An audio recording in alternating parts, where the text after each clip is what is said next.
Menarik, apalagi di saat saya mendapatkan kesempatan untuk berdiskusi dengan beberapa narasumber sebelum acara ini berlangsung.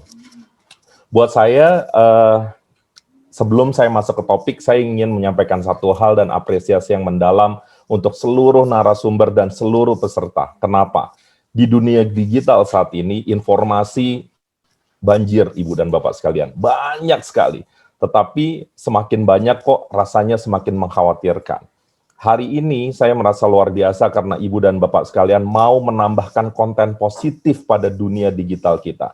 Saya tahu ini hari libur, banyak aktivitas yang bisa dipilih selain melakukan webinar, tapi Ibu dan Bapak sekalian mendedikasikan waktu dan juga sejumlah pengetahuan pada malam hari ini untuk mewarnai ruang digital dan berdiskusi bersama seluruh anggota INP dan juga seluruh audiens sekalian.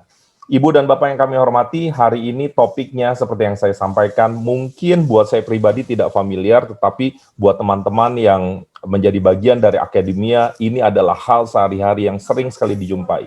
Topiknya kita akan membahas kultur akademik sehat bagi akademisi. Bersama kami, alhamdulillah sudah ada sejumlah narasumber. Langsung saya perkenalkan secara singkat, tadi sudah diputarkan kurikulum vitae dari para narasumber. Yang pertama adalah Profesor Merlina Lim, beliau dari Kanada, Research Chair in Digital Media and Global Network Society, Carleton University. Prof. Merliana, apa kabar? Thank you so much sudah bergabung bersama kami, Prof. Kemudian ada juga, ini kalau bahasanya Ocha tadi, yang paling sibuk di antara kita karena amanahnya nggak sederhana, Dirjen Pendidikan Vokasi Kementerian Pendidikan dan Kebudayaan Republik Indonesia, Bapak Wikan Sakarinto, PhD. Prof. Wikan, apa kabar? Thank you, Pak. Kemudian ada juga bersama kita, Kepala Departemen Psikologis Klinis Fakultas Psikologi Universitas Padjadjaran, Bapak Ahmad Junaidi. Pak Dr. Ahmad Junaidi, apa kabar? Terima kasih sudah bersama kami. Kemudian ada juga, last but not least, ini tempat saya belajar, Prof. David Marpaung, Profesor dari Universitas Twente. Prof. David, apa kabar, Abang? Thank you so much untuk kesekian kalinya bersama kami. Dan tentu yang saya banggakan, saya hormati, ada Rosalin Siburia, sahabat saya, Ocha dari INP. Teman-teman sekalian, sebelum kita memulai acara hari ini, mari kita ikuti sambutan singkat dari Rosalin Siburian mewakili INP. Kami persilakan.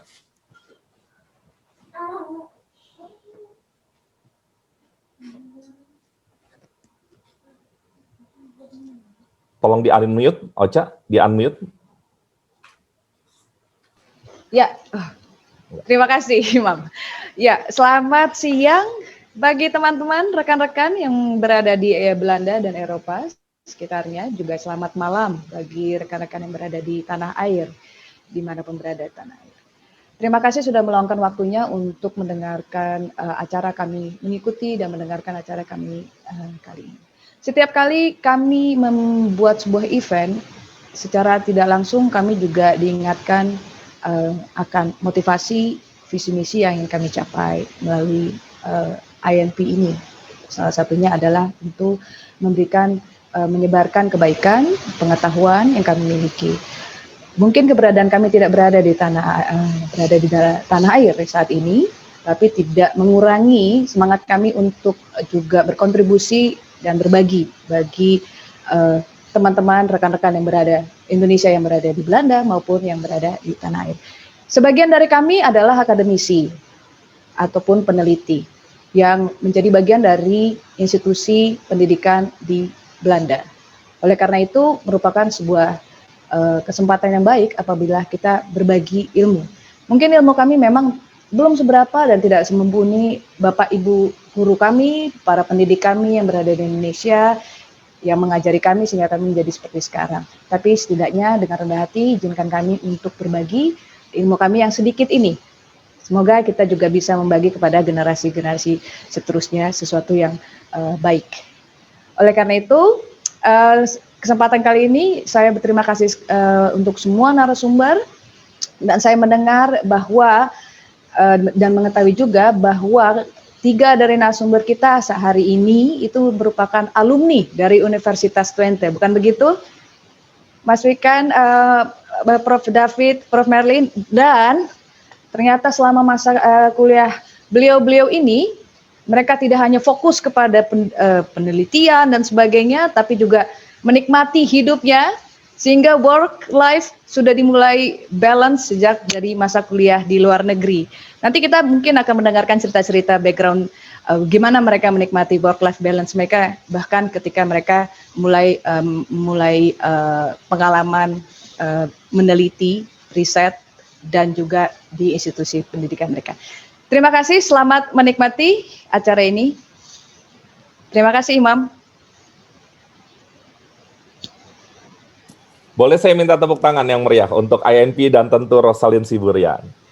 Baik, Ibu dan Bapak sekalian, para narasumber dan teman-teman peserta talk show pada hari ini.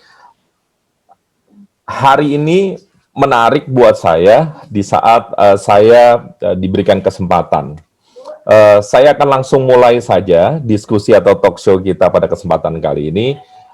Asumsi saya yang berada di luar dunia akademik, yang menyaksikan dari luar, kami berpikir akademia itu adalah sebuah ruang yang nyaman. Cahayanya terang, menyenangkan, teratur, sistematis, diisi oleh orang-orang hebat dan pintar. Itu kalau dari luar. Ternyata belakangan kalau saya membaca-baca, berdiskusi dengan orang, ternyata ada juga hal-hal yang sangat manusiawi, ya.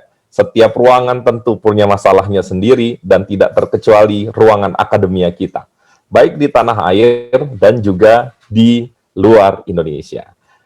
Salah satu sahabat saya dan juga guru saya, Prof. David, cerita beberapa hal soal ini.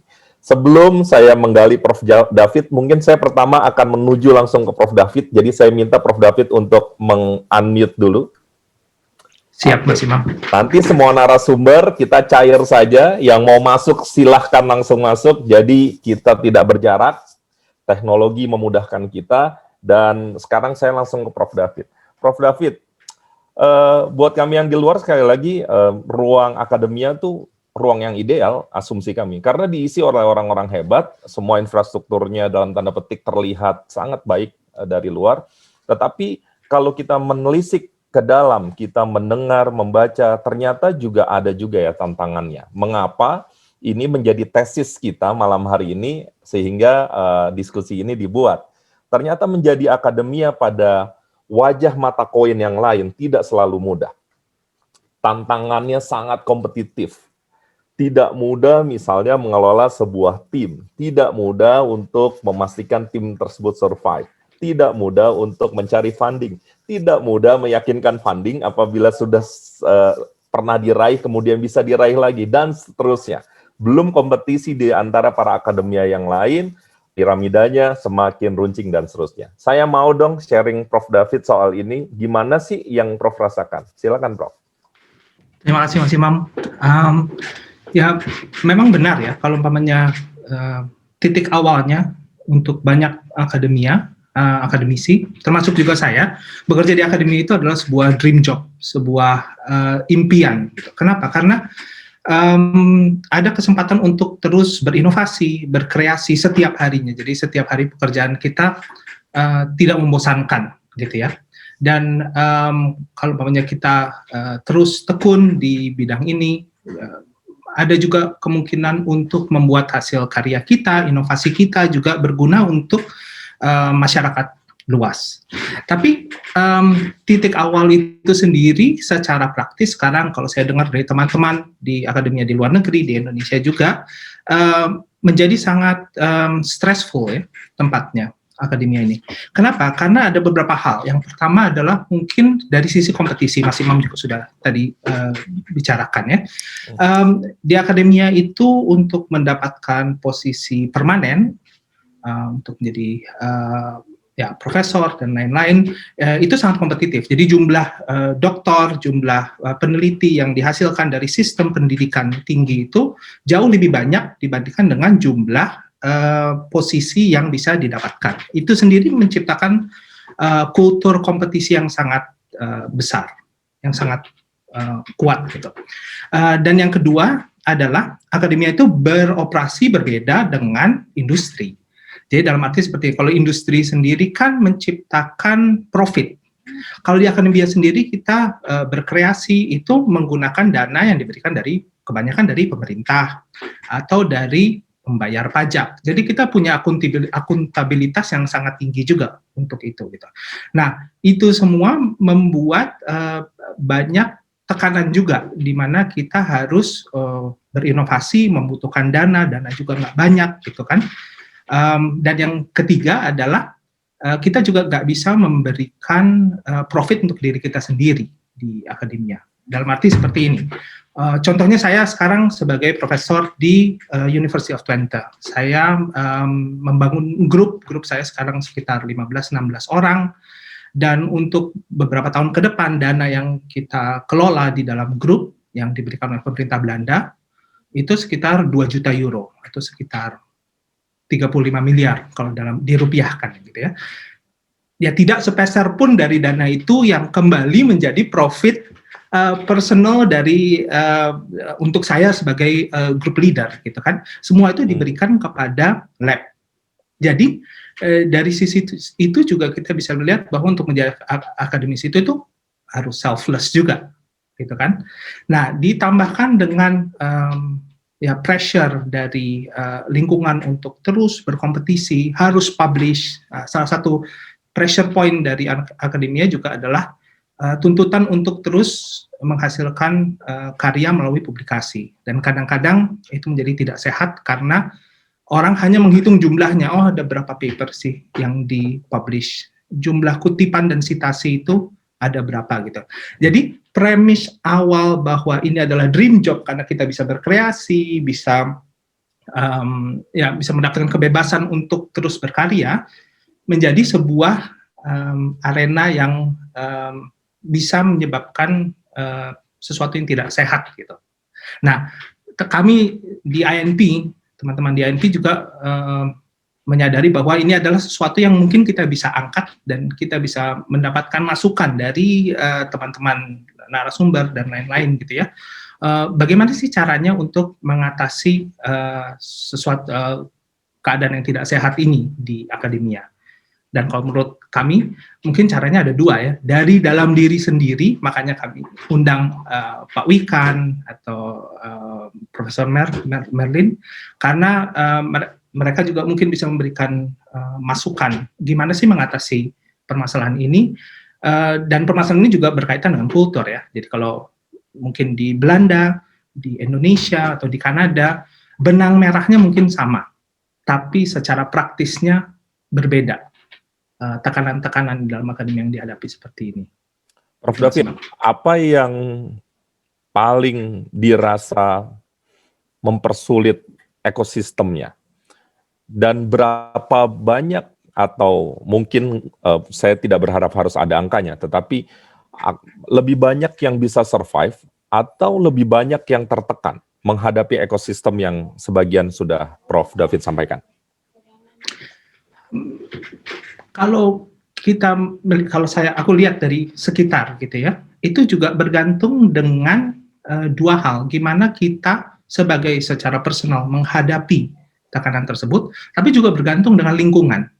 Jadi ada setup lingkungan riset group, universitas yang mungkin sangat ambisius, yang membuat besar tekanan itu menjadi sangat besar. Ada lingkungan yang dibentuk oleh profesor, oleh faculty member, dan lain-lain, yang membuat tekanan itu tidak terlalu besar. Jadi bervariasi, tapi saat ini menjadi permasalahan, ini bisa menjadi permasalahan yang sangat besar untuk individual yang bekerja di akademia. Oke, sebelum saya berangkat ke yang lain, kalau di Belanda sendiri, suasananya cukup kompetitifkah atau sangat kompetitifkah? Atau seperti apa, kalau boleh digambarkan, Prof? Kalau secara landscape sebagai satu negara dengan kultur di Belanda, kalau boleh aku bandingkan, sebenarnya level kompetitifnya masih lebih rendah mungkin dibandingkan negara-negara seperti Amerika atau Singapura atau Jepang. Itu purely dari sisi kultur. Dan yang kedua adalah ada juga kesadaran di sini bahwa ini adalah sesuatu yang endemik, sesuatu yang memang sudah entrenched di dalam akademia. Jadi banyak juga suara-suara yang berusaha mengubah kultur yang tidak sehat ini menjadi lebih sehat. Oke. Sekarang saya ingin ke Prof. Merlin. Prof. Merlin, boleh di-unmute? Ya, hai. Oke, halo Prof. Prof, Halo. sharing dong soal ini sama kita. Apa yang menurut Prof perlu ditaruh di atas meja sehingga akademia kita semakin nyaman di satu sisi, tapi semakin kompetitif. Tetapi ada juga jangan-jangan kalau di dunia bisnis ini sekarang kan lagi ramai misalnya film startup gitu ya. Di startup itu sebenarnya menggambarkan salah satunya gimana caranya startup itu tidak jatuh terlalu sakit kalau ada suasana yang tidak menguntungkan gitu ya. Diceritakan misalnya seolah-olah ada sandbox yang mengamankan mereka. Mungkin Prof. Merlin bisa cerita begitu ya, apakah di dunia kompetisi di akademia ini, di dunia akademisi ini bisa semakin nyaman dan kurang lebih apa yang kira-kira harus ditaruh di atas meja? Silakan Prof. Pertama yang harus taruh di meja ini secangkir kopi. Saya punya teh juga Prof. Iya, kan masih pagi di sini. Oke, Prof. Balance. Di sini ada teman-teman dari, saya lihat namanya di daftar attendees dari ITB, teman-teman yang saya kenal juga terutama dari Twente, banyak alumni Twente, dan ada grup alumni ITB garis labu, nggak ada yang lucu, garis lucu. Kayaknya mereka nunggu saya ngereceh gitu, saya nggak akan kasih ngereceh. Tapi ini soal balance gitu ya. Memang kita preoccupy banget sama persoalan balance ini. Ada udang di balik balance. Kenapa gitu? Saya sendiri sering ditanya itu karena orang menganggap, ini anggapan orang ya, kayaknya saya balance gitu. Dari mahasiswa saya kelihatan balance. Tapi tentunya bukan berarti di rumah saya nimbang terus gitu kan. Buat timbangan kemana-mana harus diukur. Enggak juga gitu kan. Saya sendiri sih dan beberapa kawan, kolega yang juga kawan dekat yang sepertinya memiliki kehidupan yang lebih sehat ya, di Kanada. Jadi saya sekolah di Belanda. S1 tentunya di Indonesia. Jadi saya mengalami Indonesia sebagai mahasiswa di ITB. Terus ke Belanda, dari Belanda saya pindah ke US. Amerika tuh saya sekarang Kanada. Waktu saya pindah ke US, itu terasa sekali kulturnya kompetisi memang. Tapi bukan cuma itu, sikap seseorang terhadap yang lain. Jadi semua orang merasa takut bahwa mereka akan disposable gitu ya. Jadi semua orang tuh ada kayak nggak ada perkat. Yang saya lihat di Belanda tuh lebih cair gitu. Minimal ya orang kompetisi, tapi minimal ada collectivism ya, itu. Lalu saya pindah ke Kanada. Kanada itu mirip dengan Amerika dari sisi sangat Amerikanis gitu, dari sisi on the surface, tapi dalamnya lain. Sangat kolektif. Jadi kalau faculty meeting di US itu bisa stres gitu. Keluar stres dan semua orang stres. Kadang-kadang kita tuh stresnya tuh nggak tahu kenapa. Dapat grant stres, nggak dapat grant juga stres gitu kan. Jadi pusing gitu kan. Ini dapat balance, dicari-cari udangnya nggak ada gitu kan. Jadi semua orang yang dapat udang stres, yang nggak dapat udang stres, gimana gitu. Jadi saya rasa kultur gimana kita bereaksi satu yang sama lain, tentunya di akademia nggak equal ya. Dan saya sadar itu, saya privilege. Sebagai Canadian researcher, saya lebih privilege dari orang-orang yang bukan Canadian researcher. Saya tahu itu. Dan memiliki privilege itu sebuah ada tanggung jawab bahwa saya juga punya responsibility taking care others gitu kan. dari segi financial, dari segi banyak hal. Begitu tambah atas kayaknya lebih enak, tapi sebenarnya tanggung jawabnya lebih berat ya. Apalagi saya kan kalau di Amerika dan Kanada itu ada checklist. Kalau ada komite grant, harus ada perwakilan. Kalau grantnya tentang internasional, berarti ada orang internasional. Nanti gender balance, ya kan? Perempuan harus ada. Person of color harus ada. Nah, saya cek semua kan. Person of color, bukan orang Kanada lagi, internasional, research-nya internasional. Jadi harus sitting di komite yang banyak. Dan balance-nya susah. Tapi di satu sisi, karena saya ada privilege, saya selalu mikirnya, saya melihatnya bukan sebagai kewajiban. It's giving back. This is part of my life, gitu kan. Jadi bukan balance sebenarnya. Saya lebih mikirnya blending. Jadi kayak bikin smoothies. Gaya smoothies ya. Padahal saya nggak minum smoothie, saya mah minumnya bajigur gitu kan. Mandrek.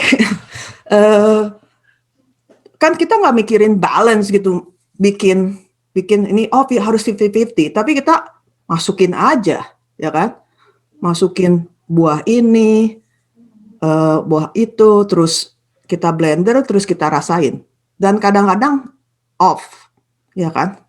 Kita terus bereksperimen sampai menemukan campuran yang pas, itu enak buat kita. Mungkin nggak enak gitu buat Mas Imam gitu. Apa-apaan sih si Merlina bikin smoothies kayak begini gitu kan? Ya terserah, pokoknya ini enak untuk saya. Jadi menyadari bagi akademia dan mungkin ada beberapa pekerjaan lain yang susah sekali memisahkan jamnya tuh nggak bisa yang oke, saya on jam 8 terus jam 6 atau jam 8 malam off gitu ya. Nggak bisa kan, kepikir gimana. Apalagi kalau misalnya saya kayak Prof. David juga, saya kan chair, jadi saya ada kewajiban develop the field gitu. Digital Media and Network Society ini hanya boleh ada satu di Kanada. Jadi kalau Kanada Researcher secara nasional cuma boleh ada satu orang, ya kan? Dan itu ada tanggung jawab selama dalam kasus saya 10 tahun gitu. Saya udah kedua ini yang 5 tahun yang kedua untuk develop. Ada lab. Ini orang gitu. Ini manusia yang bukan cuma scholar. Mereka bukan peneliti. Mereka juga punya anak, punya pacar, punya kehidupan, ya kan? Kesehatan mereka, semuanya tentang mereka adalah kehidupan. Dan saya sendiri melihatnya bahwa kehidupan itu dan life and work itu blend. Dan langkah pertama saya rasa yang menolong adalah mengakui bahwa ini integrated. Jangan berusaha, karena kalau kita memikirin balance, kita merasa bersalah gitu kan. Nggak spending time sama keluarga misalnya, terus merasa bersalah. Ngomongin research di rumah, merasa bersalah. Ngetik email sembunyi-sembunyi setelah masak gitu kan, belum nyuci piring, stress out gitu kan. Tapi kalau kita mikir, oke, this is the thing. Akan mereka begini. Dan saya sama ya, masuk kelas, mau di mana-mana saya sama. Saya nggak mikirin bahwa saya berbeda, jadi orang yang berbeda. Saya masih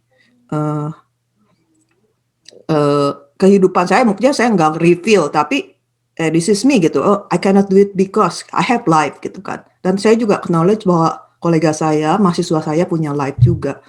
Akhirnya kalau kita mengakui minimal mungkin ada consciousness gitu loh, kesadaran bahwa we have life. Yang kedua bagi saya tuh clear dengan prioritas. Prioritasnya tuh apa gitu kan? Karena kita kan sangat sulit melakukan semuanya. Kita nggak bisa ada 2 tempat, 3 tempat. Ada home atau family, ada work atau school, ada self, ya diri sendiri harus take care, dan community, neighbors, friends, itu kan komunitas yang kita akan merasa dapat energi gitu kan. Dan prioritas ini harus dibikin dan kayak main Tetris gitu loh. So, dulu waktu di ITB tuh ya itu balance-nya itu main Tetris di PSM. Cek gitu kan. Kan nggak, kalau dapatnya ini, oh kemana gitu kan. Tapi nggak usah begini-begini terus. Tapi ya gitu kan, main Tetris. Jadi perpaduan gitu kan, bahwa nggak selalu fit, and it's okay. Dan yang lalu yang ketiga adalah ada set the boundaries, ada batasan, ya kan. Kalau misalnya kelewatan, terus akhirnya consume gitu kan, sampai di mana? I think we have to tell ourselves, ya kan. Nah ini udah nggak balance. Terus nggak is okay. Terus time to time berubah, ya kan. Begitu dapat grant baru, begitu punya anak, begitu a lot of things itu kan, ada tragedi dalam keluarga dan lain-lain, sakit. Dan yang terakhir adalah menyadari bahwa kita tidak akan sempurna di ini, and that's okay, ya kan. Terus proses sampai akhirnya. Tapi kalau misalnya ini habit, ya seperti tadi ngomongin, saya tuh habit memang balancing. Dulu kuliah di ITB, nangkringnya itu di paduan suara. Kenapa? Ya itu bisa main Tetris, enggak deh. Karena butuh gitu kan. Karena di studio arsitektur, kalau kebanyakan teman juga, misalnya kalau nangkring terus tuh nggak 10 jam nangkring, itu bukan berarti kita kerja 10 jam, ya kan? Okay. Effective time mungkin hanya 1-2 jam. Staring at the computer blank tanpa melakukan sesuatu lebih stres ketimbang misalnya waktunya lebih kurang tapi melakukan yang lain, filling in with lain. Waktu di Twente, jadi kalau ngelihat Mas Wikan ini, saya ngelihat piano gitu. Lalu ngelihatnya piano. Dulu piano, sekarang dirjen. Transformasi. Karena kita mah nggak pernah ketemu untuk belajar, kita ketemunya untuk ngeband. Sama pengamen dulu. Kenapa? Sesama pengamen dulu. Iya. Dulu kita sampai sibuk gitu loh, sibuk ngeband. Oke. Ada semakin, dan saya ketimbang misalnya punya waktu daripada stuck dan nggak melakukan apapun, ada yang saya namakan, saya bilang this is a productive distraction. Ngeband atau waktu mahasiswa atau doing something with family gitu kan. Jadi itu habit, gitu kan. Yeah.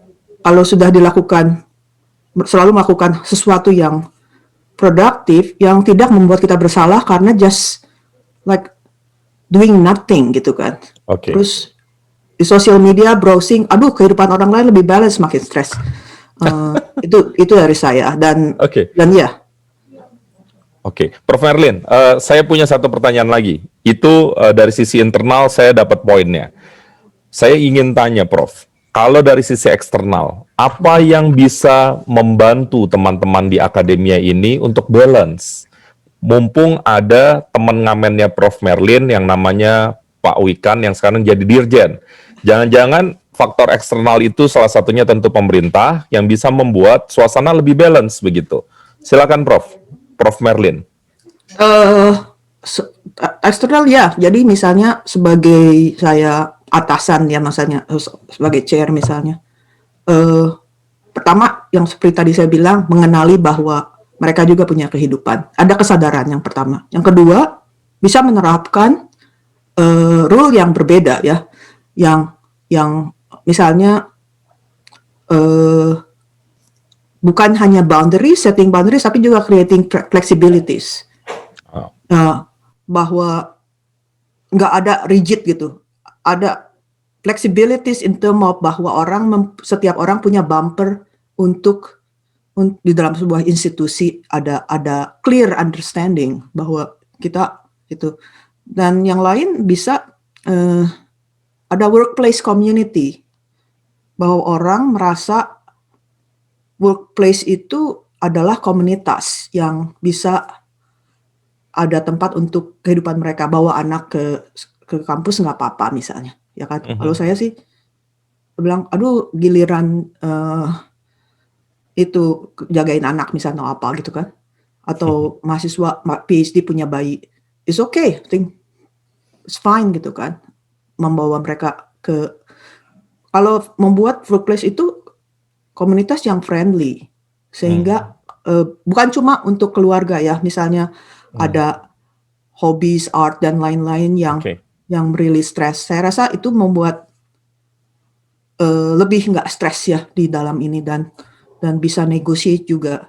Terus jadi atasan kalau misalnya approachable, bisa ngomongin tentang hal-hal yang terjadi dalam kehidupan dan punya empathy dan bisa kasih flexibility. Saya rasa itu banyak gitu kontribusinya terhadap kesehatan mental employees. Oke, Prof. Merlin, thank you. Saya nanti akan balik lagi ke Prof. Merlin. Sebenarnya pertanyaan yang sama juga saya ingin tanyakan nanti ke Mas David Marpaung juga. Apa yang perlu dilakukan pihak eksternal untuk menjamin atau memastikan situasi ekosistem di akademia ini akan lebih baik? Tapi sebelum ke Bang David, saya ingin ke Pak Ahmad Junaidi dulu. Pak Ahmad Junaidi, boleh tolong di-unmute? Dan saya mohon Pak Wikan berkenan menunggu sejenak ya Pak ya. Oke. Pak Ahmad Junaidi, saya minta komentarnya Pak soal topik kita pada kesempatan kali ini. Kita sudah dengarkan tadi Prof. David, Prof. Merlina memberikan pandangannya soal bagaimana keseimbangan itu harusnya terjadi. Competitiveness itu mungkin harus, tetapi kalau terlalu tajam, terlalu menyakitkan, jangan-jangan ini stressful. Karena akademia juga manusia, ada yang berhasil melewati stres dan tekanannya, ada juga yang kurang berhasil. Ada juga yang frustasi saya dengar. Bagaimana Pak Ahmad? Mohon tanggapannya. Terima kasih Pak Imam Priyono. Begini, stres itu adalah tekanan yang dirasakan ya, dari merasa adanya beban, nah yang dikenai pada diri kita. Nah beban ini bisa ditanggapi dengan dua cara. Itu dianggap sebagai tantangan. Kalau itu dianggap sebagai tantangan, maka kita akan mengerahkan sumber daya yang dimiliki untuk mengatasinya.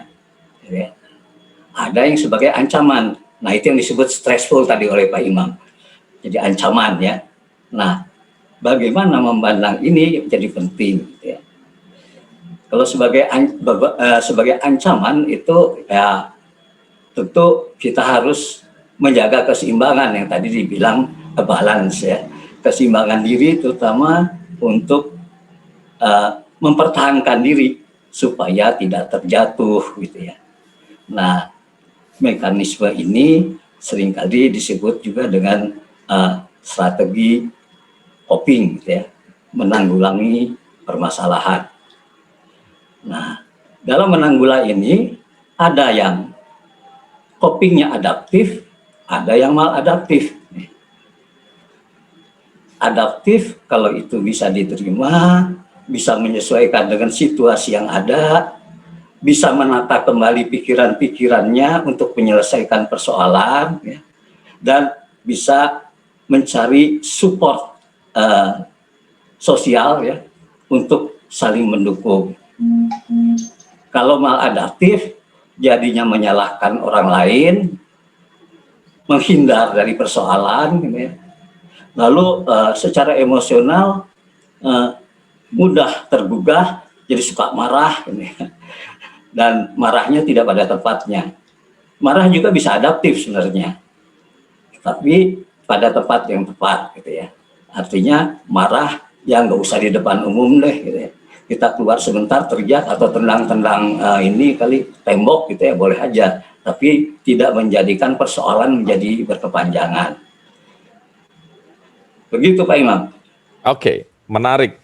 Jadi ini juga mulai ada yang bertanya di Zoom kita, misalnya bagaimana cara praktis menerapkan work and life balance bagi akademisi di Indonesia. Apakah ada tips? Nah ini nanti Pak Ahmad Junaidi saya minta untuk menyampaikan tipsnya seperti apa. Tapi sebelum ke Pak Ahmad, saya ingin sedikit dulu ke Bang David, habis itu saya akan ke Pak Wikan.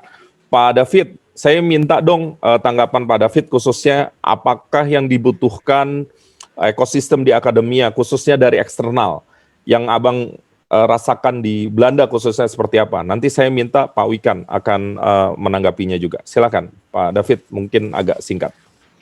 Ya, untuk beberapa dari kita ada dalam posisi gimana kita bisa menciptakan kultur dan menciptakan lingkungan di mana banyak orang bekerja bersama-sama dengan kita gitu. Itu adalah sebuah kesempatan dalam arti seperti ini. Sebagai group leader umpamanya, kita bekerja dengan postdoc, dengan PhD student dan lain-lain yang nantinya mereka akan menjadi practitioner di akademia sebagai group leader di masa yang akan datang. Itu adalah sebuah propagasi kultur. Umpamanya, kalau saya menciptakan sebuah grup yang sangat keras, sangat abusive, menekan dari atas ke bawah, nanti orang-orang muda yang bekerja dengan saya mungkin akan terinspirasi bahwa itu adalah caranya untuk mendapatkan sukses. Kalau tadi Profesor Merlin juga bilang gitu ya, bahwa setiap orang yang kita bekerja, jadi science itu adalah yang penting itu bukan sainsnya tapi orangnya gitu. Kadang-kadang kita lupa sebagai scientist, kita hanya berpikir bahwa yang penting itu hasil, inovasi dan lain-lain. Kalau saya berusaha mengambil approach yang berbeda, bahwa kita itu membentuk orang saat kita bekerja di science, dan orang-orang itulah yang akan membentuk kultur di bidang sains ini gitu. Jadi awalnya selalu dari atas menciptakan kultur yang baik dengan cara ya seperti tadi dibilang juga dengan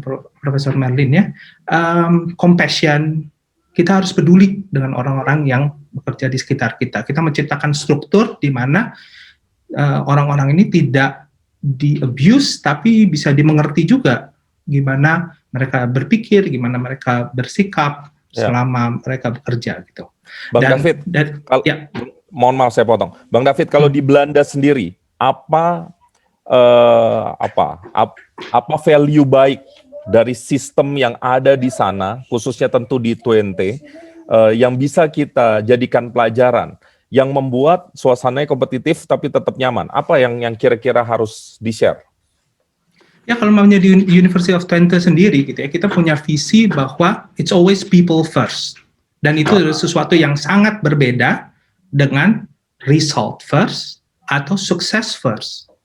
Itu membuat secara natural decision yang kita bikin itu mengutamakan kesehatan secara mental, keseimbangan dari orang-orang yang bekerja di dalam grup dan universitas itu sendiri. That will make the difference. Menarik. Oke, Prof, terima kasih. Saya sekarang ke Pak Wikan. Pak Wikan, Pak Dirjen, terima kasih Bapak menjadi orang paling sabar di antara kita karena bicara paling terakhir. Tetapi saya rasa ini fungsinya pelayan masyarakat. Saya mengembalikan di statement awal tadi, mendengar dan sudah cukup banyak yang berbicara. Saya ingin tanggapan Pak Wikan. Silakan, Pak. Terima kasih, Mas Imam. Tentunya saya harus mengucapkan salam hormat untuk para senior saya nih, Prof. Merlin, teman ngamen, dan Prof. David, dan Pak Ahmad Junaidi. Jadi mungkin saya sih bisa coba menyampaikan dari dua atau mungkin beberapa sudut pandang. Sudut pandang saya sendiri yang dulu sebagai dosen di UGM, yang juga secara quite similar itu juga mengalami apa yang dialami tadi Prof. Merlin dan Prof. David, itu benar-benar menyampaikan banyak poin yang somehow kontradiksi, somehow dilematis, atau mungkin somehow akhirnya ada create balance on top of that. Atau secara kebijakan.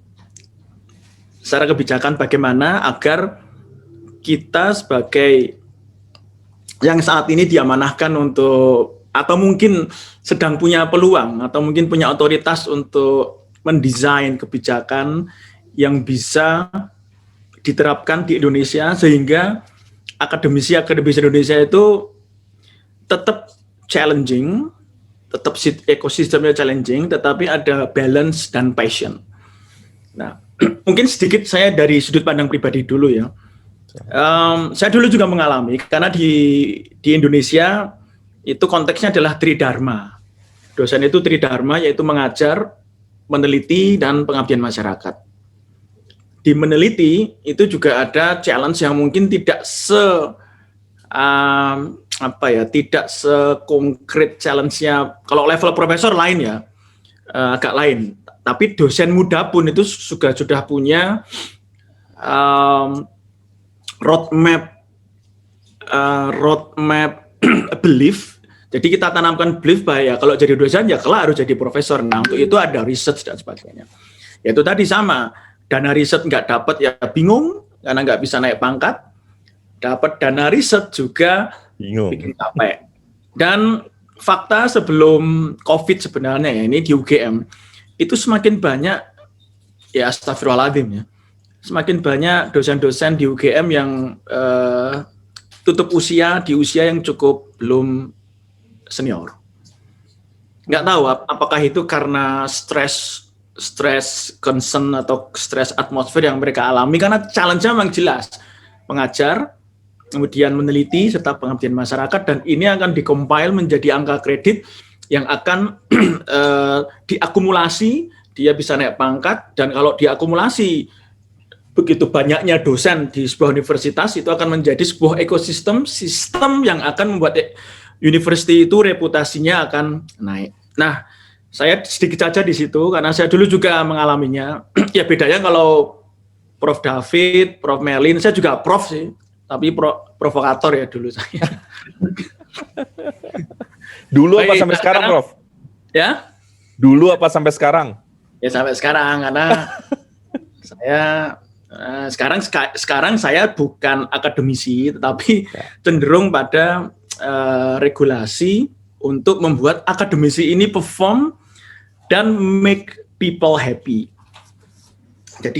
Jadi yang kita coba terapkan pada saya akan sampaikan pengalaman saat ini kami sedang mendesain satu sistem kenaikan pangkat dosen-dosen khususnya untuk dosen vokasi. Kalau dosen untuk bidang akademik tentunya ada Pak Dirjen Dikti, Prof. Nizam. Tapi untuk dosen vokasi, ada sekitar 2.200 kampus vokasi di Indonesia. Dia mengajar D1, D2, D3, sarjana terapan, S2 terapan, dan soon in the future S3 terapan. Kami merancang satu sistem yang tadi saya sampaikan, tetap challenging, tetapi ada benar-benar konektivitas antara balance dan passion. Jadi untuk naik pangkat, itu kan tridharma. Tetapi value dari kegiatan ini adalah apa? Bukan mereka yang naik pangkat. Output atau mungkin outcome yang diharapkan oleh bangsa ini tuh bukannya dosen-dosen tuh make it untuk naik get the promotion, bukan itu. Tetapi ultimate resultnya adalah kita harus mampu menciptakan SDM yang unggul, kompeten, dan berdaya saing. Yang akan membuat bangsa ini mendapatkan pilar-pilar SDM hebat yang akan men-leverage pertumbuhan ekonomi Indonesia. Kan itu, SDM. Satu SDM, dua adalah produk dari applied research. Jadi kalau kita bicara riset di vokasi, tentunya kita bicaranya applied research atau riset terapan yang ending up-nya adalah produk. Tidak hanya melulu langsung paper, tidak hanya melulu langsung publikasi, yang mereka tabung untuk kenaikan pangkat, yang akhirnya akan menciptakan stressful balik ke mereka juga akhirnya, karena mereka hanya mengejar value-nya adalah diri sendiri. Nah, sistem ini kita sedang membuat satu kalkulator baru untuk kenaikan pangkat dosen vokasi, itu mengajar, meneliti, dan pengabdian masyarakat itu based on their passion. Kalau dulu, itu rumusnya konkret, yang paling besar itu yang tengah ini, Mas Imam. Ya. Jadi dari dulu sampai sekarang sebelum peraturan yang baru ini kita rilis, dosen-dosen di Indonesia itu berlomba-lomba untuk riset, menghasilkan publikasi, paper untuk naik pangkat. Nggak salah juga. Karena ketika itu terjadi akulturasi yang masif, itu akan membuat reputasi perguruan tinggi itu akan world class level, iya. Tetapi kalau kita kembali ke filosofi pendidikan kita untuk menciptakan SDM yang unggul, menghapus kemiskinan, serta menghasilkan produk yang akan menurunkan secara signifikan impor kita, ya tentunya bukan sekedar itu. Maka peraturan kita rubah. Pertama, passion. Dosen itu nanti silahkan lebih passion yang ini atau ini.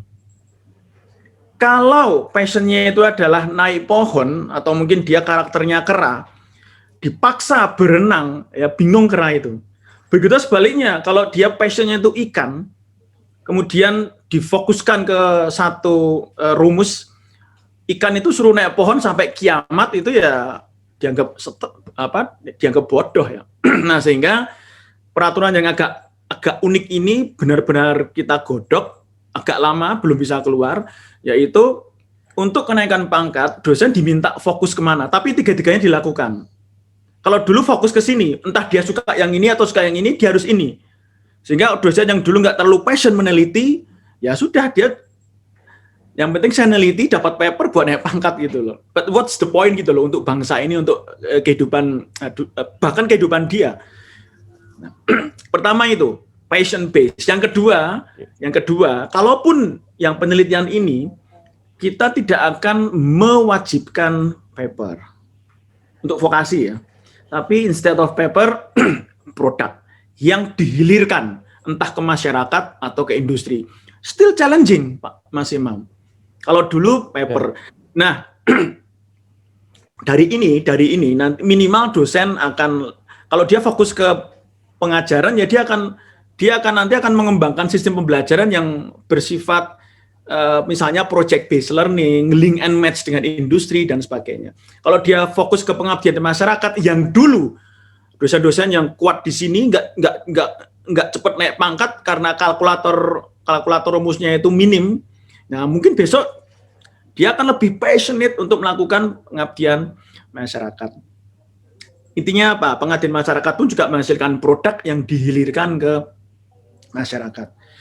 Nah, mudah untuk mengucapkan, tetapi kita benar-benar tetap masih struggling ini untuk menyelesaikan produk peraturan ini. Dan ini harapannya nanti akan menciptakan ekosistem yang lebih balance, passion based, tapi tetap ada meaningful value-nya, bahwa kita jadi dosen itu adalah untuk melihat anak-anak kita di masa depan itu menjadi orang yang bahagia dan sukses. Dari situ mungkin saya akan merespon sebagai respon pendek saya ke Mas Imam, mungkin gitu dulu. Silakan diperdalam. Tapi saya terima kasih sekali, senang sekali ketemu dengan Teh Merlin. Kita dulu ngamen Teh Merlin biola, saya nyanyi. Bukan ya, saya piano. Kalau saya nyanyi bubar semua itu nanti. Dokter THT laris kalau saya nyanyi. Maka saya persilakan Teh Merlin nyanyi dulu. Back to you, Mas Imam. Thank you, Pak Wikan. Thank you. Saya ingin ke Pak Ahmad Junaidi. Pak Ahmad Junaidi, boleh saya minta komentar tentang apa yang disampaikan Pak Wikan. Tadi Pak Wikan saat ini pemerintah sedang mengembangkan konsep dan berharap ada suasana yang lebih baik. Walaupun tadi memang ada frame-nya sementara untuk vokasi. Tetapi yang disampaikan Pak Wikan itu sebenarnya menarik sekali apabila memang benar-benar aturan itu akan segera keluar. Mungkin ini saat yang baik Pak Ahmad Junaidi untuk memberikan masukan ke pemerintah dan sekaligus ke kita semua yang mendengarkan betapa sistem yang baik dan nyaman itu sangat dibutuhkan untuk akademia. Silakan Pak Ahmad Junaidi. Terima kasih Pak Imam. Wah, saya senang sekali memang dengar tadi apa yang diungkapkan oleh Pak Wikan ya. Orang passionnya itu macam-macam ya. Tidak harus memenuhi segala hal. Tapi juga ada happy-nya. Orang itu punya passion ya tentu akan happy nanti dengan passion-nya. Itu dasarnya minat dan sebagainya ya. Yang terjadi sekarang dari Dirjen, bukan Dirjen Pak Wikan tapi ya, ini bahwa outcomes itu adalah publikasi gitu ya. Publikasi itu berarti di jurnal, dan ada tuntutan lagi harus ada 3 dalam setahun, lalu harus ada jurnal internasionalnya. Untuk profesor apalagi minimal harus Q3 gitu ya, ininya skopusnya, indeks skopusnya gitu ya. Nah itu jadi beban ya, itu jadi beban tuntutan itu. Nah selain tuntutan dari eksternal, saya anggap itu stresor dari eksternal, tuntutan-tuntutan, lalu tuntutan kemudian bertambah lagi ke bawah, menurun dengan dari universitas. Universitas malah menuntutnya melebihi dari tuntutan yang ada, yang dicanangkan oleh pemerintah gitu ya. Seringkali begitu supaya memenuhi target. Nah, antara apa yang dicapai nanti dengan apa yang diharapkan, seringkali gapnya menjadi lebih tinggi. Nah, gap yang lebih tinggi ini menimbulkan rasa frustrasi gitu ya. Nah, frustrasi ini kelakuannya bisa macam-macam gitu ya. Bisa dia mengelak dari petugas-tugas, tidak mengerjakan ini, tidak mengerjakan itu ya, hanya melakukan hal-hal yang disenangi begitu. Tapi kalau tadi dengan konsep Pak Wikan itu, yang penting ada produk, tidak harus publikasi. Nah, itu akan menggembirakan. Laporan penelitian pun sebagai produk, gitu ya. Kalau sekarang laporan penelitian yang diberikan oleh rekan-rekan, gitu ya, dosen terutama itu belum selesai, belum sampai ke outcomes-nya, mesti sampai ke publikasi. Begitu Pak Imam. Terima kasih Pak Ahmad Junaidi. Saya rasa Pak Wikan mendapat poinnya tadi, manggut-manggut jadi dapat begitu ya poinnya ya. Pak Wikan mau sampaikan, ada yang mau ditambahkan? Ya sedikit aja sedikit. Monggo Pak. Ada 2 poin yang tadi saya ingin merespon Pak Junaidi. Apa yang dialami oleh dosen-dosen atau akademia itu pasti adalah turunan dari sistem yang diterapkan di university level. Ada kebijakan apa, target apa, harus bikin target beban kerja, target dan sebagainya. Dan itu diturunkan. Jadi ada visi misi yang harus diturunkan di dalam, dan at the end di lapangan memang terjadi satu kontemplasi pada masing-masing dosen yang mungkin manage to make it balance, atau mungkin manage to enjoy, atau mungkin malah jadi passion baru, atau mungkin ya nggak manage. Artinya dia terjebak di dalam rutinitas yang mungkin kurang dinikmati. Nah, saya tidak bisa bilang bahwa paper atau publikasi target yang menurut Pak Junaidi itu seperti mimpi buruk para dosen itu buruk, enggak. Karena semua kembali ke university set konsepnya. Kalau memang university itu punya misi untuk menjadi world class university yang aturan mainnya adalah paper yang di refer, ya memang turunannya ke para dosen ya mau nggak mau riset itu ya paper itu menjadi penting.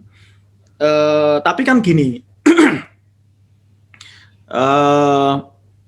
Ini kan sedang kita coba reform ya. Mungkin kalau Mas memang pernah dengar konsep kampus merdekanya Mas Menteri, itu kan terdapat di dalamnya itu kalau dilihat itu kan ada satu konsep perubahan yang sangat cukup drastis ya. Di mana 3 semester dari 8 semester S1 itu bisa away dari kampus. Yang mana itu it doesn't have to be research base ya, bisa pengabdian masyarakat, bisa entrepreneurship, bahkan bisa soft skill base ya. Nah, ini memang dibutuhkan satu konektivitas mindset atau prinsip yang sama. Jadi kadang-kadang dosen dengan dekan dengan rektorat agak beda-beda menerjemahkannya. Ya mungkin saya tetap harus bilang, meskipun nanti research vokasi itu product base, yang mana itu harus konform, entah ke masyarakat atau ke industri, hilirisasinya, tetapi publikasi itu dipersilahkan, karena publikasi itu ya baik juga. Tetapi jangan sampai hidup itu mindsetnya adalah untuk diri sendiri. Apa yang membuat diriku bisa naik menjadi profesor, ya itu ya pragmatis yang kita lakukan. Oh, paper ternyata hitungannya ya sudah gila-gilaan mati-matian paper. Tapi kan filosofi riset kan bukan itu. To invent something which is itu useful untuk society, kan itu sebenarnya. Entah itu dipaperkan atau berwujud produk, as long as that's useful, itu doesn't matter. Gitu, Mas, maaf ini saya keren. Sedikit. Oke, keren. Baik, yang menyenangkan hari ini kita bersama cukup banyak orang yang memirsa kita, ada 93 partisipan, dan sebagiannya sudah memberikan pertanyaan. Mari kita buka ruang ini. Saya ingin yang pertama-tama Untuk Prof. Merlina sudah ada beberapa pertanyaan, Prof. Saya nanti langsung saja ke Prof dan ada 2 saja dulu yang ke Prof. Nanti Prof langsung jawab boleh. Ada yang anonimus. Prof. Merlina, saya dosen perempuan, punya anak 2, masih kecil-kecil. Saya merasa beban pekerjaan sekarang cukup berat. Apakah ada tips khusus untuk kaum perempuan di akademisi untuk menjaga balance? Terima kasih untuk sarannya. Gimana, Prof? Langsung dijawab saja. Ya, ini memang masalah sulit untuk perempuan ya, di mana-mana, di seluruh negara. Saya rasa masih belum ada resep yang baik karena memang belum ada kesadaran bahwa perempuan, terutama seorang ibu, itu ya memang beban waktu dan energi yang ini gender role gitu kan masih problematis. Jadi ini leaking kemana-mana, bukan cuma di akademia. Tetapi misalnya kalau saya rasa di Kanada juga sama, masih susah gitu karena tidak ada ruang yang khusus gitu untuk itu.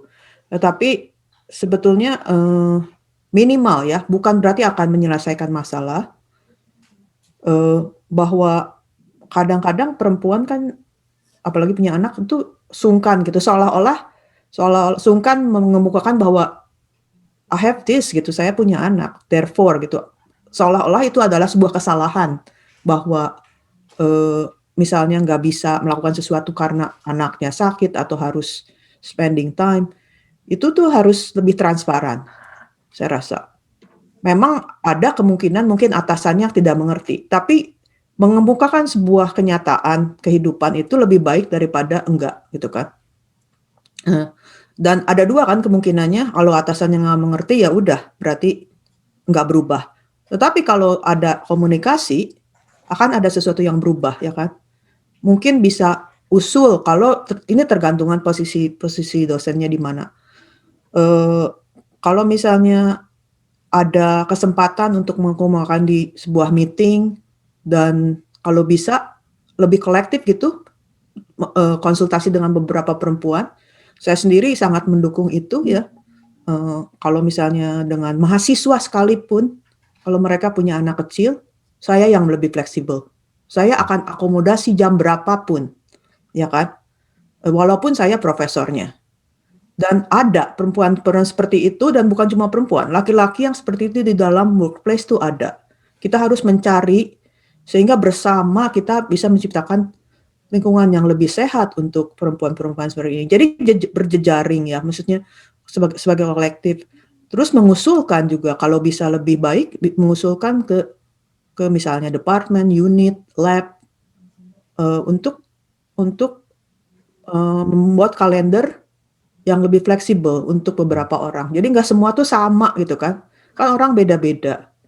Ini fleksibel bisa ya. Itu aja dari saya kayaknya. Okay. Karena nanti kepanjangan. Oke. Prof, satu lagi. Ada dari Ronald A. Halim.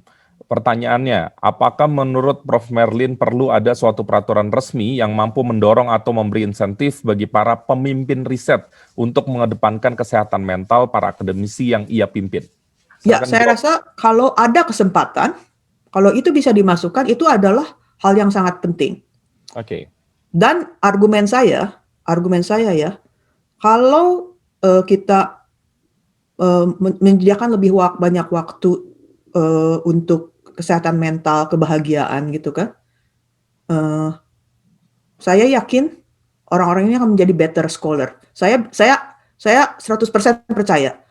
I have a richer life, therefore I'm a better scholar, better teacher, better academics, better mentor, ya kan? Itu mitos yang salah bahwa kayaknya harus kurang tidurnya, harus nggak punya kehidupan sosial untuk sukses. Salah itu. Ya kan? Dan kalau pemimpin itu percaya, better leader, richer life, better person, better leader gitu kan. Dan kita semua harus percaya itu. Ini outdated untuk ngomongin orang yang nggak punya kehidupan itu kunci sukses. Dan itu bisa dimasukkan ke dalam regulasi, kebijakan, dan memberi perhatian khusus di dalam sebuah institusi terhadap hal itu. Oke, keren jawabannya. Oke, Prof. David juga ada pertanyaan. Ini Bapak-Bapak narasumber sekalian, kita lumayan kebanjiran pertanyaan dari para akademia dan pemirsa kita. Untuk Prof. David nih, mohon disimak. Sebagai profesor di luar negeri, mungkin ada tekanan untuk harus bekerja lebih keras dari orang-orang lokal supaya mencapai target dan visibility yang diinginkan. Bagaimana strategi dari Prof. David supaya tetap bisa balance? Silakan, Prof. Pertanyaan yang bagus ya. Kadang-kadang ada stigma seperti itu juga gitu ya. Kita sebagai orang Indonesia, wah kalau umpamanya untuk bisa menjadi kompetitif dengan lingkungan kita harus bekerja ekstra dan lain-lain. Kalau aku sendiri melihat sebenarnya bukan itu sih intinya. Tantangan yang paling besar yang aku hadapi saat ini sebagai group leader, sebagai peneliti dan profesor di luar negeri itu adalah gimana kita nggak kehilangan warna kita. Karena ya tumbuh, besar, berkembang sebagai orang Indonesia, kita punya visi, punya approach tertentu dengan pekerjaan, dengan kehidupan, dan itu mungkin berbeda dengan lingkungan kita gitu. Itu yang kadang-kadang perbedaan itu yang memberikan tantangan yang lebih besar. Tapi saranku adalah ya jangan sampai kita kehilangan warna kita gitu. Kita jalan dengan apa yang kita percaya adalah approach yang terbaik untuk melakukan pekerjaan. Nah, kalau dari sisi pressure ya, kadang-kadang di akademia itu pressure itu datang lebih banyak secara internal gitu. Karena kita kan juga pengen berkarya dan pengen karya kita juga menjadi sesuatu yang berguna. Dan kadang-kadang tidak bisa dihindari bahwa kita menjadi berkompetisi dengan orang-orang lain yang berada di luar kita. Mungkin researcher dari MIT, dari Stanford, dan lain-lain gitu ya. Jadi lebih banyak pressure itu internally built.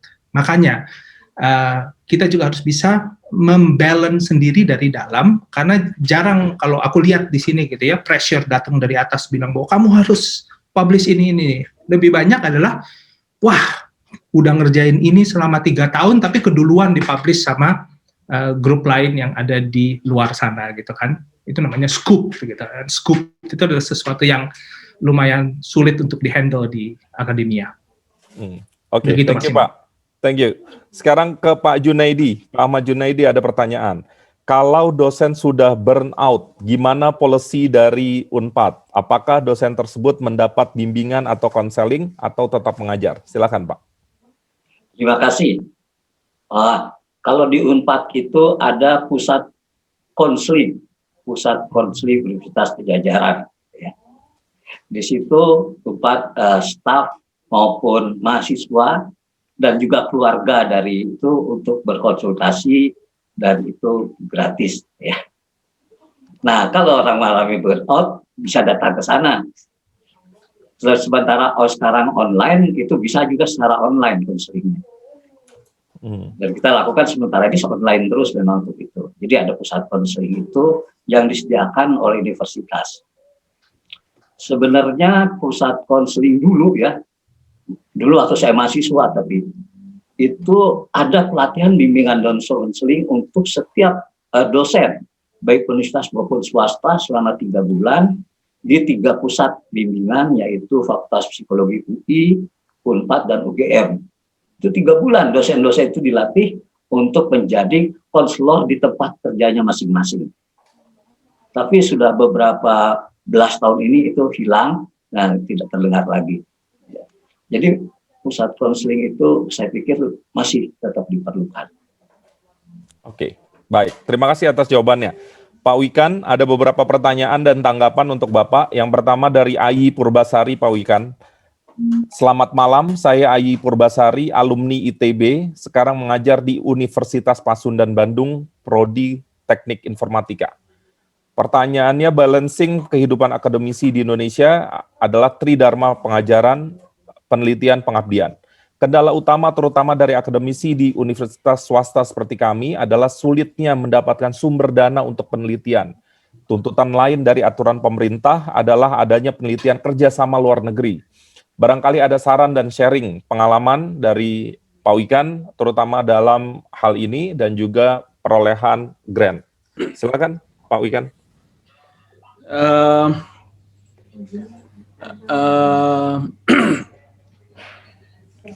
Kalau ya sekarang kan setelah Kemendikbud ini dipisah dari Ristek, kan sekarang kementeriannya pisah ini.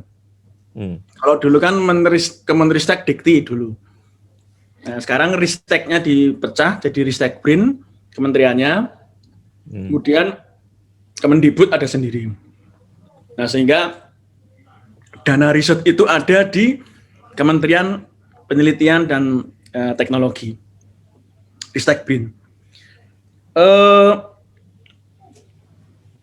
Ya sebenarnya ya sekarang kita bicara UGM ya, misalnya UGM. Nah, saya dulu di vokasi UGM. Dana riset juga nggak banyak. Yang internal ya, itu juga nggak banyak. Ya kita sedang bangun endowment fund. UGM kan membangun dana abadi. Yang dana abadi itu bisa kemanfaatannya itu untuk penguatan dana-dana riset internal. Tapi sebenarnya still ongoing. Jadi sebenarnya untuk negeri pun ya bukan terus berlimpah. Nah, dana riset itu kan ada di Kemenristek, sekarang kan namanya Kemenristek Brin. Itu mereka menyediakan dana riset cukup besar, seperti misalnya yang di Simliptapnas itu ya, ada Stranas, ada macam-macam yang bisa mencapai minimal bisa 100-200 juta setahun atau 300 juta setahun atau bahkan ada yang 2 hingga 10 miliar setahun ya. Lah, it gets better sebenarnya dibandingkan dengan dulu saya dosen muda di tahun 2000-an awal itu dana riset yang tersedia nggak sebanyak ini.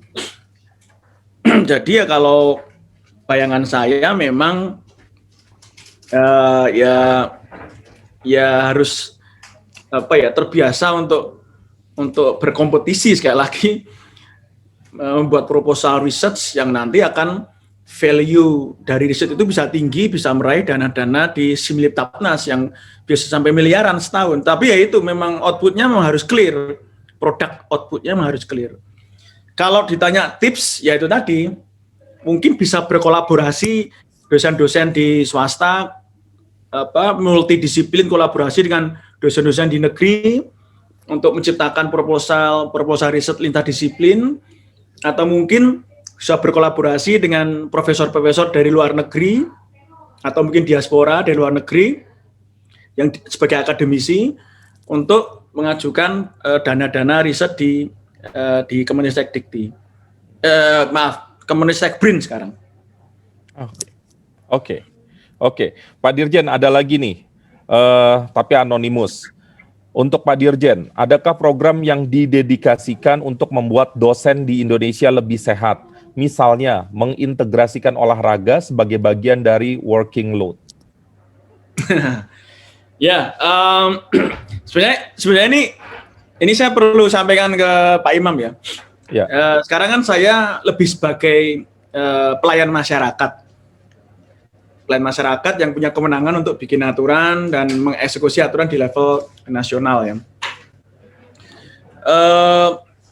Hobi saya jelas. Ya mirip-mirip seperti Teh Merlin lah, sedikit-sedikit.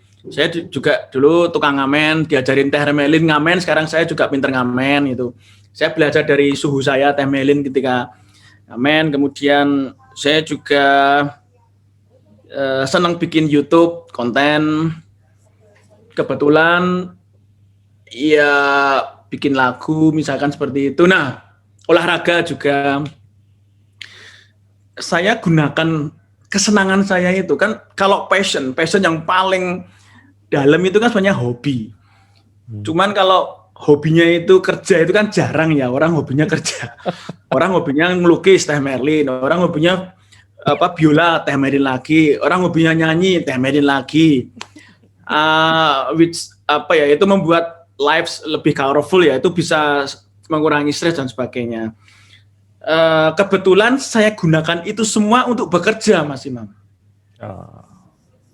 Jadi saya menciptakan lagu vokasi Indonesia, terus saya bikin lomba cover itu senasional. Bisa dinyanyikan, Pak? Oh ya, kalau nyanyi nanti besok dokter THT laris biasanya. Oke, lanjut. Kemudian saya ngevlog, tetapi saya ngevlog tentang kebijakan-kebijakan konsep vokasi sehingga guru-guru SMK jutaan, ratusan ribu, jutaan guru atau dosen itu bisa melihat oh kebijakan itu sekarang di-vlog sama Pak Wikan ya. Jadi kalau artinya kalau balance tadi itu tercapai, minimal pasti akan ada waktu untuk melakukan hobinya. Just itu harus dilakukan hobi itu. Kalau enggak, itu enggak ada sumbatan keluar nanti. Enggak ada lubang untuk melepaskan sumbatan itu. Karena udah enggak passion di pekerjaan, apalagi kalau bukan hobi. Tapi memang untuk menciptakan passion pada pekerjaan itu lebih pada value, makna kehidupan, makna kenapa saya hidup itu kan untuk mencapai satu value bagi kebahagiaan orang lain. Itu yang membuat challenge itu akan membuat kerja itu nyaman. Tapi whatever itu pasti capek juga dan itu butuh penyaluran di hobi. Jadi saya sangat mendukung kalau dosen itu nyanyi, dosen itu olahraga, dosen itu ngevlog, apalagi dosen itu naik gunung sama mahasiswa, apa teh? Ngereceh. Ya, dosen itu ngereceh, dosen itu stand up comedy, lakukan. Jangan terlalu waras, nanti malah stres. Oke, thank you. Sekarang saya tertarik nih ngebahas yang tadi disampaikan soal burnout itu. Saya sebenarnya mau tanya nih ke Prof. Merlin dan Prof. David. Kalau di Kanada dan di Belanda, kalau ada dosen yang burnout, itu apa yang terjadi? Adakah misalnya memang semacam buffer atau sistem yang menjaga mereka? Sehingga kalau burnout mereka ada jalan keluar dan seterusnya. Mungkin Prof. Merlin dulu deh, baru nanti saya ingin dengar dari Belanda, Prof. David. Prof. Merlin, silakan. Kalau burnout ada sistem yang menjaga nggak? Ada. Jadi sebetulnya ada ya. Jadi kayak dalam di pemerintahan juga di Ontario, saya di provinsi Ontario ada gitu ya, ada buffernya. Tapi terutama di universitas. Jadi setiap universitas memang harus memiliki semacam klinik atau tempat staff di universitas untuk konsultasi tentang masalah diri sendiri atau masalah pekerjaan, masalah kehidupan, juga kalau ada masalah di dalam keluarga. Dan ini confidential. Ada nomor telepon yang bisa telepon. Dan ini yang menjadi masalah tentunya kebanyakan orang tidak telepon, ya kan? Karena merasa ada stigma gitu. Kalau saya burnout, saya nggak mau orang lain tahu. Saya rasa di Kanada itu masih lebih baik. Ketika saya waktu di Amerika, itu lebih parah gitu burnout. Saya punya kolega yang bunuh diri gitu. Itu kejadiannya di waktu saya di Arizona State. Karena ada masalah pribadi, tapi juga ada masalah di kampus, di dalam kelas. Itu terus orang tidak masih belum terbuka kan. Misalnya kalau burnout kayaknya salah blaming yourself gitu kan. Jadi seolah-olah loser gitu kalau misalnya burnout. Seharusnya saya nggak burnout. Itu yang menjadi masalah. Saya beruntung berada di departemen saya tuh kolegial banget gitu. Jadi kita tuh ada lunch room misalnya. Itu hal-hal yang kecil, misalnya ada lunch room yang departemen lain nggak punya. Kalau setiap bulan tuh ada cake day yang cuma spending an hour, tapi itu juga saya rasa itu agak seperti Eropa. Karena waktu saya di Belanda itu ada coffee break gitu ya. Itu tuh human. Itu tuh walaupun kayaknya superficial, tapi itu membantu sekali. Saya merasa waktu pindah ke Amerika tuh orang tuh nggak ada punya waktu sampai the illusion of busy. Jadi kayak kalau nggak kelihatan, kalau kayak saya kan sering banyak orang nggak nyangka saya profesor gitu karena terlalu santai gitu kan. Seolah-olah jadi profesor tuh nggak boleh ngapa-ngapain gitu kan. Nah, ini ilusi gitu, ilusi bahwa harus kelihatan sibuk untuk kelihatan sukses itu, terus akhirnya orang tidak memiliki relasi. Padahal yang seperti tadi Mas Wikan bilang, selain main piano, bikin lagu gitu kan, itu yang rewarding dari pekerjaan ini adalah hubungan kita dengan manusia lain, dengan masyarakat kan. Kebahagiaannya kan dari situ, bukan dari, oh saya dapat grant. Dapat grant mah pusing sebetulnya, ya kan. Tetapi ketika melihat itu berguna, melihat mahasiswa kita menjadi peneliti yang handal, melihat kolega kita, melihat departemen kita maju, melihat lab itu melakukan sesuatu yang berguna, itu yang rewarding. Nah, itu ada kesadaran bahwa kita harus taking care each other. Saya rasa itu lebih penting. Dan itu bisa membantu orang untuk lebih terbuka, cari bantuan, ya kan? Dan mungkin mendorong kalau oke, telepon aja, karena ketemu konsultan untuk ngomongin itu bukan stigma gitu, membantu orang untuk menyelesaikan masalah. Jadi sebenarnya ada buffernya, tapi juga tetap mental health itu masalah besar di Kanada ya. Nuhun teh, nuhun. Tadi udah cerita soal Amerika, Kanada, menarik sekali, walaupun ada ironi ya tadi sampai ada yang bunuh diri dan seterusnya. Terima kasih sudah berbagi dan menaruh ini di atas meja selain kopi dan teh kita masing-masing. Ada lagu tentang balance yang paling dinyanyikan oleh biduan yang kecanduan manjat pinang. Passionnya manjat pinang. Pinang Candowinata. Lagunya kayak gini. Oh balansannya dirimu yang majikan bala-bala. Nah, semua ingat itu lagu paling balance. Oke, thank you. Terima kasih Prof. Sekarang ke Prof David. Kalau di Belanda gimana, Prof David? Kalau ada yang burn out, apa yang terjadi? Apakah ada sistem yang menjaga dan seterusnya? Silakan, Prof. Ya, sama dengan seperti Teh Merlin juga bilang tadi, ada sistem yang menolong itu ya. Tapi seperti Teh Merlin juga tadi bilang, sistem di Belanda sendiri, pabriknya sendiri memang jauh lebih rileks ya. Jadi seperti di research group itu selalu ada coffee break. Jadi kita nggak terus bekerja, kita coffee break, duduk, ngobrol, masalah apapun. University of Twente ini, tempat saya bekerja, itu kita punya ground yang sangat luas dan sangat hijau ya. Jadi orang-orang biasanya pergi bersama koleganya, jalan, karena di Belanda itu kan makan siangnya simple, paling cuma roti gitu ya. Jadi bawa roti, jalan keliling kampus, ngobrol, dan lain-lain. Dan itu semua sebenarnya membantu menjaga kestabilan gitu. Nah, untuk beberapa orang kan kadang-kadang ada rasa khawatir ya, harus bekerja keras dan lain-lain. Nah, untuk hal seperti itu mentoring juga sangat penting. Jadi kalau umpamanya kita sebagai profesor muda gitu ya, ada senior yang juga bisa memberikan input bahwa nggak usah terlalu stres lah, it will be okay gitu. Nah, hal-hal kecil seperti itu juga membantu. Jikalau pada akhirnya ada juga yang burnout, sistem di universitas di mana ada psikolog dan ada dokter dan lain-lain yang bisa menolong, itu juga sangat baik ya.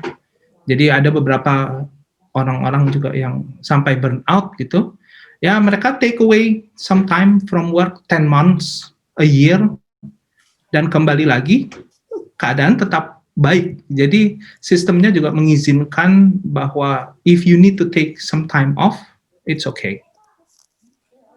Keren ya, keren. Mudah-mudahan balance. Iya. Mudah-mudahan di Indonesia juga ada suasana seperti itu ya, untuk menjaga juga ada buffer. Pak Wikan, silakan Pak. Cukup menarik sekali itu bisa away from hectic sampai 10 months, 1 year. Mungkin di Indonesia belum tentu bisa segitu ya. Intentionally loh ya. Memang ada dulu ada dosen yang kena ininya, itu memang masuk ke klinik psikisnya itu ada. Tapi kan karena dosen itu sudah harus segera ditolong ya. Tapi kalau intentionally 10 months, wow. Ya, kalau aku boleh tambahkan Mas Wikan, itu kan jadi contoh juga, karena dari fakultas itu mengizinkan bahwa kita dengarlah, profesor ini burnout gitu, dan dia nggak masuk, nggak ngajar, nggak melakukan apa-apa selama 10 bulan, dia kembali dalam keadaan baik gitu ya. Dan kita bisa lihat dari fakultas itu nggak ada extra pressure buat dia untuk segera kembali dan lain-lain. Itu adalah kultur jadinya. Contoh di mana kita sebagai orang-orang yang lebih muda bisa mengerti bahwa sistemnya itu nggak pressuring kita untuk always bekerja dengan super keras gitu. Oke. Ada yang mau lagi ditambahkan Pak Wikan? Aman? Ya, menarik. Nanti kita akan. Oke. Saya ingin tanggapan Pak Ahmad Junaidi. Ini menarik yang disampaikan Pak David tadi. Ada tanggapan Pak Ahmad Junaidi soal ini? Orang bisa. Terima kasih. 10 bulan setelah. Di sana di Indonesia nggak ada disebut sabbatical ya. Itu juga salah satu cara untuk mengurangi burnout. Melakukan kerja sabbatical yang dia senangi. Nah, kembali lagi ke yang dilakukan Prof. Merlin tadi, bahwa bekerja itu harus senang. Ya. Jadi, apa kesenangan itu muncul melalui apa yang sebenarnya dia inginkan. Muncul itu. Jadi dia senang karena itu dia inginkan. Bukan karena kepaksa. Itu dia inginkan, dia bisa bekerja dengan senang dan berpikir dengan lebih jernih dan mengerahkan energinya dengan lebih baik gitu ya. Tapi juga karena begitu beratnya tugas misalnya yang dia hadapi, ya dia menjadi mungkin juga jadi burnout karena itu menjadi rutinitas ya. Nah, untuk hal seperti itu kita perlu keluar sejenak dari rutinitas. Jadi dia harus keluar dari rutinitasnya, melakukan aktivitas lain ya. Yang menyenangkan, tapi ya aktivitas lainnya yang menyenangkan. Atau lakukan relaksasi lah, begitu ya. Melakukan relaksasi, apakah itu pernapasan atau melalui yoga, gitu ya. Itu menenangkan diri sambil membayangkan hal-hal yang indah. Ya udahlah, pekerjaan udah susah ngerjain, kita cari hal-hal yang indah, yang menarik, gitu ya. Walaupun mungkin itu masih dalam angan-angan, tapi nggak apa-apa. Gitu. Kan kembali lagi setelah selesai yoga, setelah sudah rileks, kita seperti di recharge lagi kembali energinya ya. Oke. Sudah itu juga perlu menata ulang pekerjaan. Itu disusun lagi nih supaya nggak berantakan. Kita cari mana yang perlu prioritas diatasi gitu ya. Ini yang harus kita lakukan.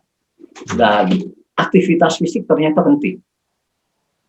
Menggerakkan badan, senam, lari. Berenang sekarang udah terbukti dalam penelitian mahasiswa saya itu mengurangi stres. Bisa mengatasi depresi lewat berenang. Nah, ini menarik juga. Lalu yang mungkin suka gengsi itu mencari dukungan sosial. Dukungannya bisa emosional, ya, bisa informasional maupun instrumental, tapi kita perlu dukungan. Jangan semuanya sendiri. Gitu. Kita berbagilah. Berbagi susah juga bagus kok. Oke. Orang akan bisa terima asal kitanya jadinya nggak susah. Kalau bagi susah kita jadi tambah susah, orang nggak juga senang. Oke, terima kasih Pak Ahmad. Sekarang Bapak-bapak sekalian, saya mohon maaf kalau saya tidak terlalu tepat waktu nih. Waktu tinggal 4 menit, tapi justru pertanyaan langsung semakin banyak. Ada dari Bayu Jayawardana, kalau nggak salah beliau profesor juga. Prof. Bayu, terima kasih sudah bersama kami.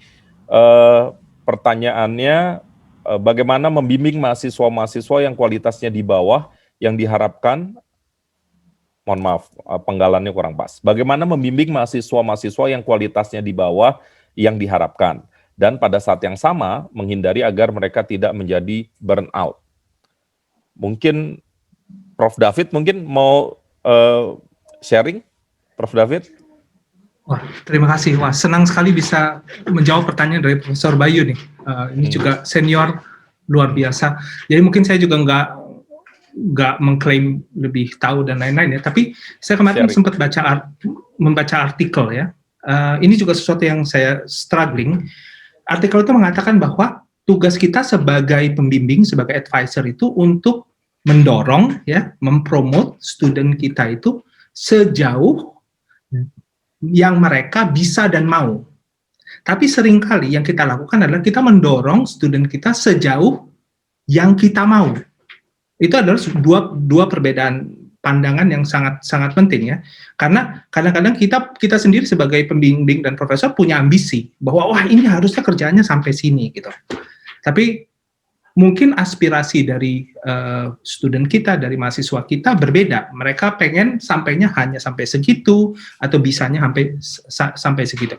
Itu adalah menurut aku jalan yang paling penting adalah empati ya. Jadi mengerti bahwa setiap mahasiswa itu berbeda dengan kemampuan yang berbeda juga, dan kita sebagai group leader, sebagai advisor bisa menerima itu gitu. Jadi mungkin kuncinya, Mas Bayu kalau boleh bilang, kuncinya di kita, gimana kita bisa menerima itu dan nggak mempush mereka lebih jauh lagi. Oke, thank you jawabannya. Saya berusaha sebanyak mungkin lagi nih dari Wijayanto. Mungkin saya mau mengarahkan ke Prof. Merlin. Dari perspektif diaspora, apa yang masih kurang dari akademisi Indonesia dan kultur akademiknya, dan apa saran yang diberikan untuk membenahinya? Silakan, Prof. Merlin. Ya, saya selalu merasa dilematis menjawab pertanyaan seperti ini karena saya nggak merasa bahwa saya memiliki hak untuk judging gitu kan ya. Saya juga nggak pernah kerja di Indonesia sebagai akademisi. Tapi pada dasarnya mungkin yang membuat stres ada perubahan di belakangan ini yang ingin membuat research culture, research tanpa publikasi, tekanan dari atas, jadi angka menjadi sangat penting. Itu yang saya lihat teman-teman stres gitu kan, karena Scopus Index dan lain-lain. Saya bukan yang against, ya kan, terhadap hal itu. Saya rasa memang ada standar akademik yang bisa diterima, tetapi karena tidak ada fondasi yang kuat, karena sebelumnya kan kita tidak ada di Indonesia itu beda sekali perekrutan dosen, ya kan?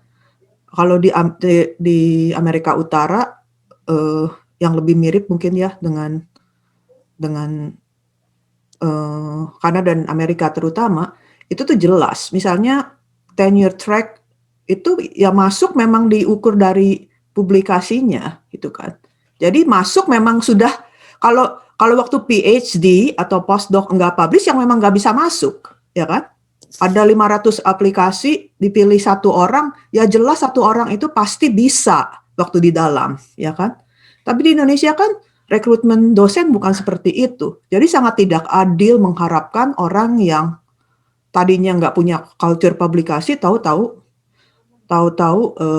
diharapkan untuk berusaha seperti ini. Jadi saya senang dengar Mas Wikan, terus Profesor Ahmad tadi ngomongin tentang passion dan lain-lain. Saya rasa harus ada tempatnya. Kalau di Kanada memang ada lecturers ya yang posisinya mengajar, passionnya mengajar, nggak usah publikasi, bisa jadi permanen juga. Terus kalau yang terus ada yang lebih jalur ya dua-duanya ya, tenure track itu.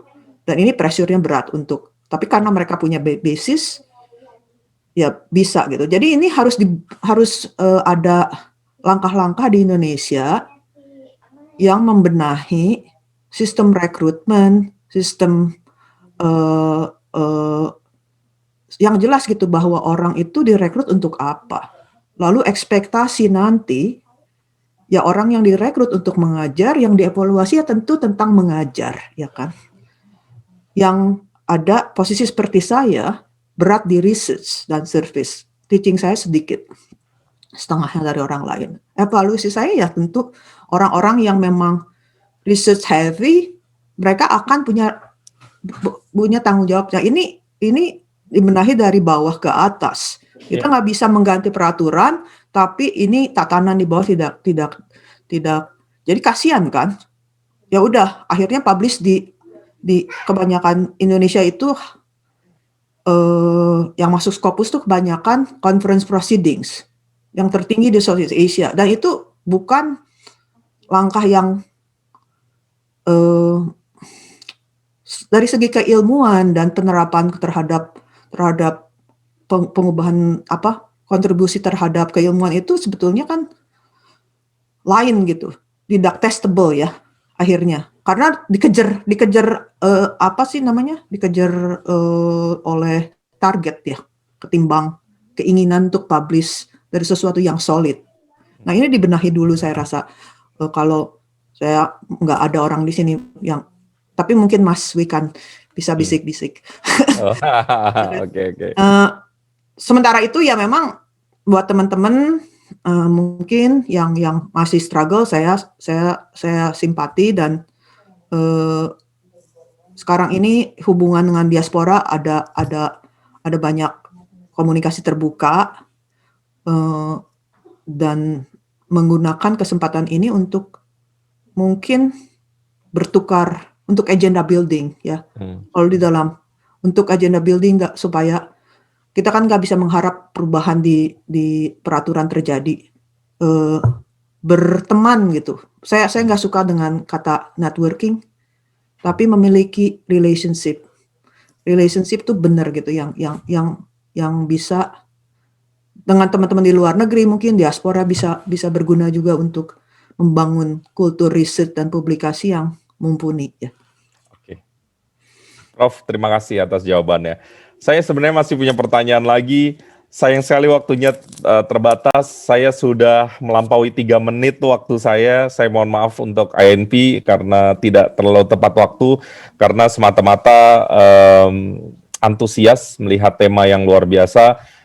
Bayangkan pemirsa hanya berkurang 2 orang, 1,5 jam, ini luar biasa. Saya mengucapkan terima kasih yang sebesar-besarnya untuk para panelis, dan tentu saya mengucapkan terima kasih kepada seluruh pemirsa acara pada hari ini. Dan tentu saya rasa acara hari ini tidak ansih kita sesungguhnya bicara mengenai satu profesi saja, yaitu akademisi. Tetapi ini akan sangat bermanfaat, atau informasi dan ilmu-ilmu yang disampaikan tadi sangat bermanfaat untuk kita semua yang profesinya berbeda. Setiap profesi punya tantangannya masing-masing, setiap profesi bisa burnout, dan terima kasih para profesor, para doktor, para panelis hadir pada kesempatan kali ini, memberikan sharing yang sangat dalam, bermanfaat, lucu. Saya nggak sangka profesor bisa sereceh ini, in a positive way. No offense. Terima kasih sekali lagi untuk seluruh profesor, seluruh dokter, seluruh panelis, seluruh pemirsa pada kesempatan kali ini. Dan tentu terakhir, last but not least, saya berharap INP tidak berhenti untuk berbuat seperti visi Anda sekalian. Berbesar hatilah terhadap proses, mudah-mudahan Anda akan bermanfaat, Indonesia akan semakin besar, kesempatan kita menjadi negara maju ada di depan mata, tetapi itu tidak akan datang serta-merta. Terima kasih untuk semuanya sekali lagi. Saya Imam Priyono, sampai jumpa lagi pada kesempatan yang lain. Terima kasih yang mendalam. Saya minta tepuk tangan yang paling meriah terakhir kali untuk kita semua. Terima kasih. Terima kasih Prof. Merlin, terima kasih Prof. David, terima kasih Pak Wikan, terima kasih Pak Ahmad. Sampai jumpa. Assalamualaikum warahmatullahi wabarakatuh. Selamat malam.